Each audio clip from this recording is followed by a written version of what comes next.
What's up, y'all? Sparty here. Apologies if you hear my laptop in the background downloading Forza Horizon 5. I want to try it out, but you may hear the laptop going a bit ham a little bit. It's not crazy or anything, but it's whatever. I want to finally do my review of the Sony Xperia 1 Mark III. This has been a long time coming. If you guys have been following me basically since this phone was announced, I've been very much anticipating this phone. And honestly, I'd say with good reason. This year's when LG left the market. Obviously, you guys know how I feel about LG. And Sony was like the next. My cat's messing with crap in the background. But, hold on. Apologies, I had to get her from what she was doing. So I'm going to start over a little bit. LG left the market. It obviously left a hole in what phones I wanted to cover this year. And Xperia 1 Mark III was announced. Showed off, read down exactly what this phone is going to offer, how it's going to be, all this other stuff. And I was amped. I wanted the 1 Mark II, but obviously I never got a chance to get around that. Then the Xperia Pro came out. I obviously was never going to get that. Xperia 1 Mark III came out, and I was like, this is the phone that I'm going to get. And lo and behold, I have it. It took a long time to finally come out. A lot of people were pre-ordering it and buying it, and this is a really good thing. I'm not going to say this is like, oh, I couldn't get it because everyone was buying it. I say this as a good thing because that means Sony, unfortunately, unlike LG, I guess fortunately, unlike LG, I have to kick this cat's ass. Fortunately, unlike LG, they're making a profit.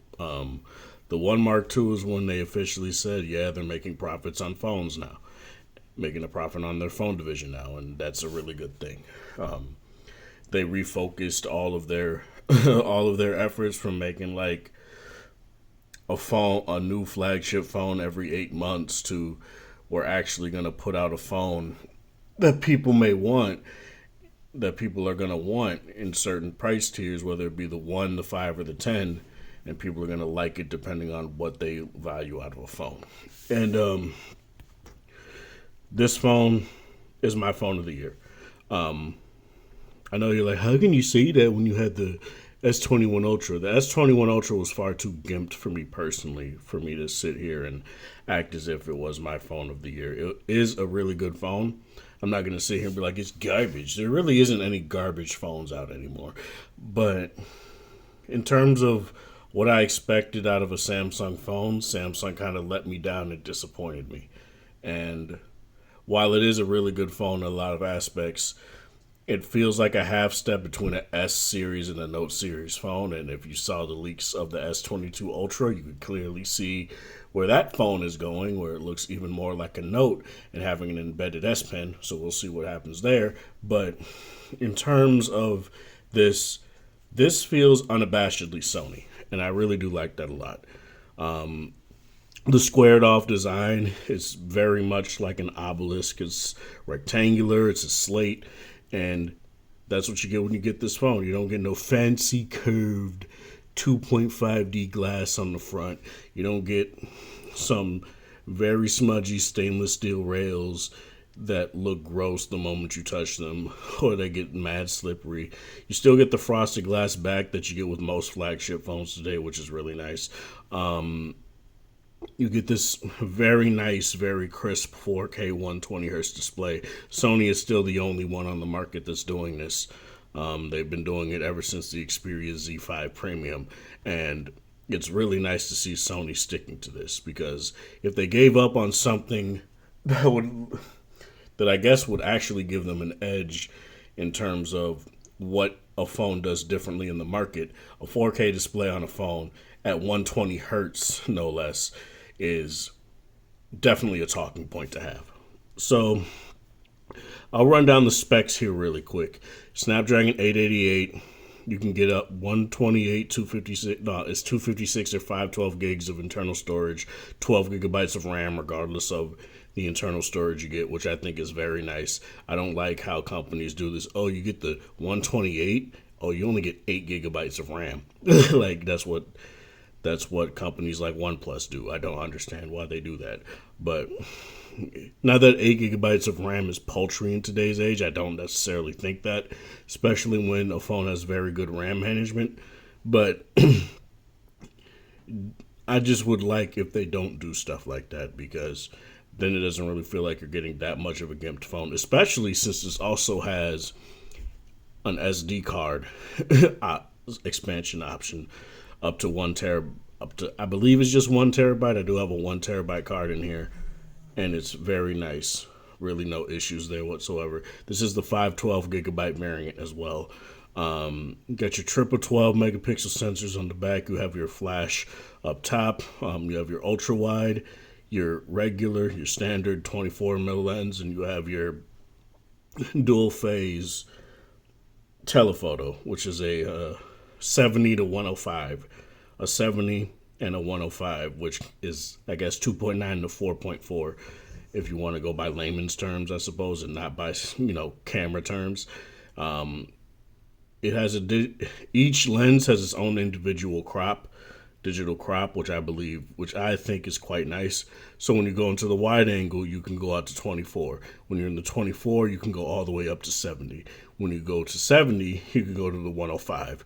When you go to 105, you can go all the way to, I believe, 300. And as you guys can see a little bit here, let me back up a little bit.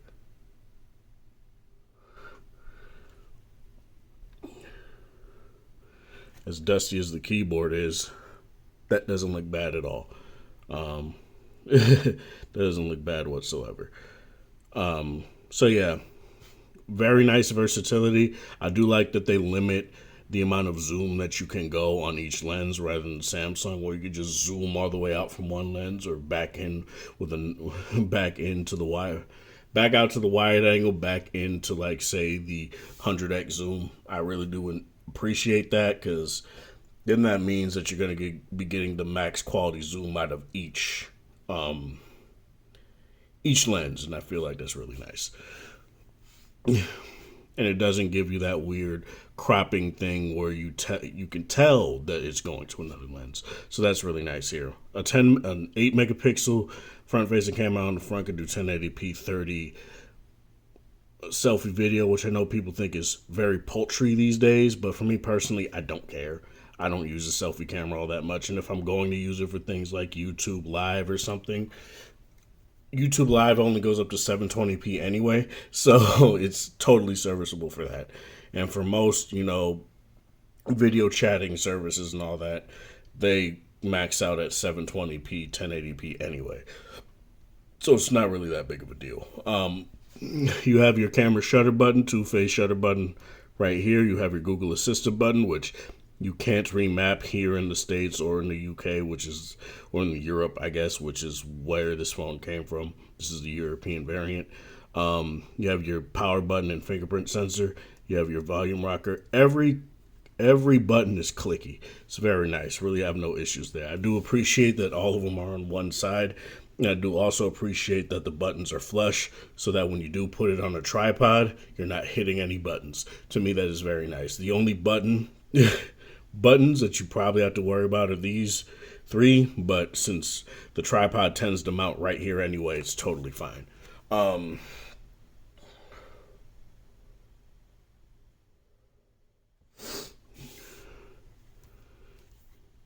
The fingerprint sensor and the power button is very fast as well. I really do appreciate that a lot, that they took the time to make this a thing. In other previous iterations of Sony phones, aside from the One Mark II, the power button and the fingerprint sensor were separate. I think it was due to some sort of copyright infringement or something, or some sort of right. I really don't remember, but it was something that had to do with that, to where certain regions were only able to get a power button and a fingerprint sensor separate. So that sucked. That sucked, but now you get it all in one. The only problem that I have with this is that it's a little bit too sensitive, and they don't give you enough enough attempts to actually scan the proper fingerprint. Sometimes it's like I think it's like 3 different attempts, and I don't really like that. I feel like they should give you a little bit more attempts, because sometimes I do hit it with my, I do pick the phone up with my left hand, even though I use the phone with the right hand. And I use my right thumb to do this. And I would advise you to like power down the phone like that rather than with the print of your phone. Otherwise, it may accidentally rescan your finger and get you right back into the phone. So that's very nice. Very nice nonetheless. Yeah. The screen, I know a lot of people are like, oh, 4K display at 120 hertz is not going to be very bright. This display is pretty damn bright. Again, not the brightest that I've seen, but it's definitely bright enough outside, especially since it's deciding to be sunny out right now. It's actually quite nice to see that Sony did improve things like the brightness, because that is a use case that is definitely important. The 4K 120 hertz panel overall is a very good panel. It's the best looking panel I've ever seen, period. No, people are like, oh look, but it's not a Samsung panel. It doesn't oversaturate colors and doesn't do all of this stuff. I personally don't care. I don't like how Samsung handles colors anyway. So I like how Sony gives you either the creator mode or the basic mode, which will give you those more punchy colors. It's not nearly as punchy as a Samsung phone, but the creator mode is where you want this display to be in. So you go into image quality settings, creator mode, and standard mode. This this is the truth on this phone by far. I've heard other people talk about it with the One Mark II, how when you're watching a video that is recorded on a Sony camera, you can definitely tell it's recorded on a Sony. Because when I was comparing it to, say, the OnePlus 9, which also has a really good display, there was artifacting. In the black areas of the screen, there was artifacting, whereas I was watching on here, there was no artifacting to speak of. It's crazy, man. It's really insane. 4,500 milliamp hour battery. Again, I wish Sony would go slightly larger to a 5,000, but given the amount of control they give you over the battery, like you can limit the battery to only charge to 80% if you want. You can schedule it to only charge at a certain time if you tend to wake up around a certain time anyway. You can do things like that. There's HS power control, which every single game you put in the game enhancer, or even app, if the app is support, can be put in there. It can support HS power control, and it'll bypass battery charging and just power the overall system and give you very maximum performance with no battery throttling whatsoever, and it stays relatively cool. It's not like ice cold or anything like that. It does get warm as you're still using the phone, but nonetheless, you could play on a game for an hour or two and not have to worry about the battery going down. And to me, that is very nice. I've used this for things like, say, rendering out a video, putting it on the charger, HS power control, and it just it stays on 1% all the time, and it's really no issue. I played Call of Duty Mobile for half an hour, did the exact same thing, no battery drop whatsoever. The phone did not get hot, and I'm playing that at the full 120 hertz speed. Like, come on, man, that is really crazy. That is really, really crazy. More phones need that. This is what makes this phone my preferred gaming phone, and it's just very nice. It's very nice. I really do like that a lot. Out of the box, this does come limited at 60 hertz, so you're going to have to go into the display settings. It's literally at the top of the display settings tab. I'll show you guys here real quick. Oh, that's battery. But display tab, high refresh rate. It's literally image quality, white balance, high refresh rate. You turn it on, and you get that very smooth 120 hertz, 240 hertz touch sample rate goodness, and it's really nice. This is the phone that made me say other phones with 120 hertz just don't feel as good. It's crazy, man. It's crazy going from a 4K 60 hertz panel on like a One Mark II to this and be like, whoa, this is super smooth. For example, my friend that has a OnePlus 9 Pro and that has a dynamic 120 hertz display, he was like, this phone feels super smooth. And that phone, like I said, does have 120 hertz. But what I've seen on the OnePlus 9 in particular is that apps like YouTube tend to be a little bit more choppy on the OnePlus 9 in particular, whereas on here, it's just snappy, man. It's just snappy. The overall user interface and the overall software, it is stock Android, just with Sony apps put on top of it, basically. There's very little customization aside from like the screen stuff and the battery stuff. And to me, that's probably the best way Sony could have handled this without putting some sort of hefty skin on top of Android. I know people are like, yeah, but I like my Samsung good luck customizations and all that. That's cute, bro. Stick with Samsung then. But in terms of overall speed, I haven't had this phone lag on me not once. Like, people, OnePlus was known for their speed, and they would talk about the fastest smartphone on the market and all this stuff. I feel Sony is taking that crown. This phone is very fast and smooth. I have no issues with it whatsoever. From doing things like taking pictures with the camera, to just overall operations, this phone feels very snappy, and I really have no sort of issues with that whatsoever. Let's talk about audio. You have your headphone jack at the top. Very good DAC in here. Kind of an okay amp. It's not going to be replacing my V60 or G8 in terms of, say, corded audio use. But overall, it's still nice to have this back. I really do appreciate that Sony brought this back. As someone with Sennheiser IE300s literally right here on my desk, it's very much appreciated that Sony brought this back. I really do appreciate it a lot. The only reason that I wouldn't use this as my main, music player for corded stuff is because it makes headphones like the IE300 sound a bit flat. That's pretty much it. And that honestly kind of sucks because these definitely aren't flat IEMs whatsoever. But yeah. Nonetheless, like I said, it's much appreciated to have it back. You have your dual front-facing stereo speakers at the front here. I will say it is very nice to be able to hold the phone like this and not be covering any sort of speaker whatsoever. Speakers on this are very nice and loud. They're clear, no distortion whatsoever. Obviously, I can't play any sort of music, but in terms of say the overall volume that comes out of this phone, I'd say it's in the top 3 of the phones that I've had so far. Between the S21 Ultra V60, this is like in the top 3. I can't even necessarily say what's 1, 2, or 3 because they're all just so good. And I really do appreciate the fact that I'm not covering any speakers when I do hold the phone in a way that makes sense. So that's very nice. You do have DualShock 4 support on this. I wish they had DualSense. They put DualSense support on this because I do have a PS5 controller.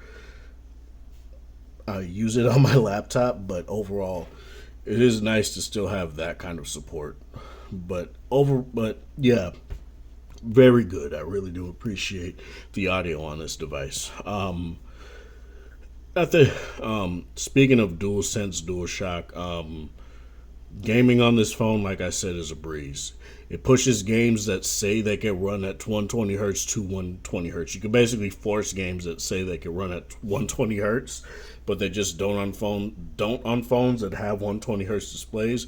Like, for example, Marvel Contest of Champions says it can run at 120 hertz. Doesn't do it on the iPad Pro M1. It used to run at 60 on the S21 Ultra and the S20 FE, but for whatever reason, an update decided to cap that. It was kind of weird. And then when I got this phone, I pushed it. What you do? You go into the game enhancer, right? You hit the I, you hit the settings, and then you go to game mode, custom. You can also do this in game. There's a little slider you can put down. As you guys can see, I have custom. I literally have everything maxed out. Max screen refresh rate is set to 240. That basically allows you to also have the touch sampling rate be at the highest as well. So very nice. I really do appreciate that Sony gives you those kind of tools. I really do appreciate that a lot. Let's talk camera now. This camera is really good. It's not going to be your night mode monster. It's not going to be a bokeh monster by any sort of by any stretch of the imagination. Though the bokeh rendering on this phone is really good. I really do like how Sony handles a lot of this stuff. So let me go and I guess show you guys a couple of. This is a low light photo, literally taken right here last night, and it looks fine. It's not the best. I think this is the DNG file as well. Oh, that's the DNG file, and yeah, it looks fine. Obviously, this 12 megapixel sensor is not going to do the best in low light. Sony doesn't have like any sort of heavy software manipulation to make sure that night photos have a whole bunch of exposure and all that stuff. You'll have to go into the manual exposure camera mode and able to do stuff like that. But I do like how this looks. This is just a keyboard shot of my laptop. This looks really nice. Again, you zoom in far enough, you're going to see a little bit of oddities, but from this point, it's good. I really do enjoy it a lot. Picture taken of the XM4s here. I think that's the DNG. Yeah, I think that was. Very nice. I really do like I said, the bokeh rendering on this is quite nice. No, that's the DNG. I can tell by how much grain is in the photo. Yeah, that looks really nice. It basically softened out my mug. And this jug is not a mug. Now let's talk more nature shots here. Phones like the OnePlus 9 Pro and OnePlus 9 and LG V60 will definitely handle things like the sun better, where it actually looks like a more defined, circle.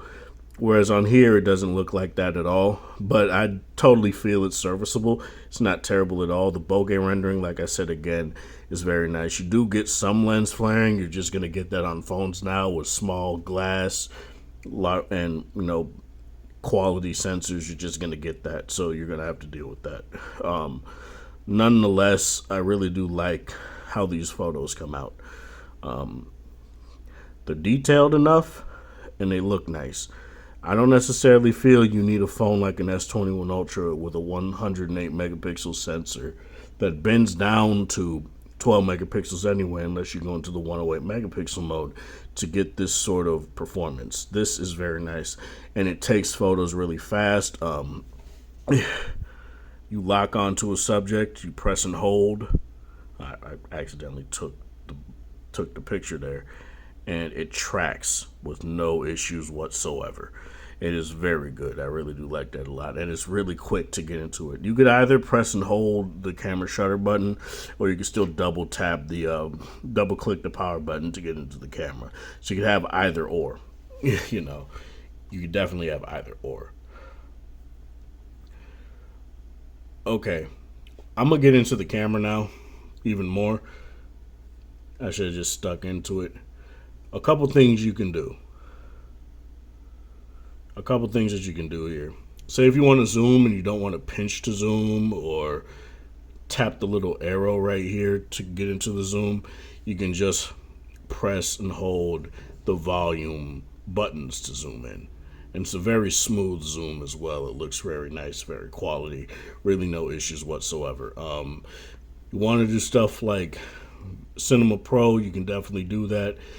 And enable for things like this, enable for you to get the full potential out of, Cinema Pro, you're going to have to learn how to use this app. This isn't for people that just want to just use it, but, you're going to get the best quality out of this. No, you need to learn how to use it. You can't just go into it and then say it's trash because it doesn't auto beautify everything for you. But you're definitely going to have to do that. But if you want a more basic video mode, go into basic mode, hit the switch right there where it says camera or video, and you go into this. And I really do like their basic video mode. It does a very good job at giving you at giving you a basic video mode, like I just said, that gets the job done and does very good. It auto exposes very well. Phones like the OnePlus 9 overexpose a little bit too much depending on the lighting situation. This phone does quite a good job at exposing quite well. Really no issues there. Let's talk about more phone stuff like reception, call quality, haptics, all that stuff. So, call quality on this phone is very good. Really no issues there. Whether you're using it with Bluetooth or you're using it with the phone traditionally just to your face, right? You really have no issues there. This only gets LTE plus coverage here because, like I said, it is a UK phone. Or I keep saying UK. It's the European variant, which I guess is same whatever. But I don't want people like to go into company. They're not the same. Like, look, bro, this ain't the video for that. But yeah, this is the European variant, and I don't get through Google Fi. I do not get 5G, which means with T-Mobile I won't get 5G. So it's totally fine. I really don't have any issues with it. LTE Plus is totally serviceable, especially where I'm at. But overall, it does suck that there's no 5G coverage that I can get here. This is a dual SIM variant as well, so I can have a SIM card or two SIMs in here. I'm in an SD card or two SIMs in here, which I definitely feel is very nice. I really do appreciate that a lot. Say you want to do that, you can do that with this phone, and there's no issues there. Say there's no reception with T-Mobile or whatever. You want AT&T to back it up. Get out of here. You want AT&T to back it up. You can totally do that. There's really no issues with that. Period. Wi-Fi reception is very good. This is one of the phones that's definitely the strongest on my Wi-Fi. I do have 5 gigahertz Wi-Fi, so it is very fast. It downloads apps fast, is very fast. Games that are like 1 to 5 gigs download in like 20 minutes. It's crazy, bro. This phone is really good at that, and really have no issues with that whatsoever. Haptics on this phone. Haptics on this phone are really good. I know who cares about haptics. People text a lot, right? People chat in apps a lot, right?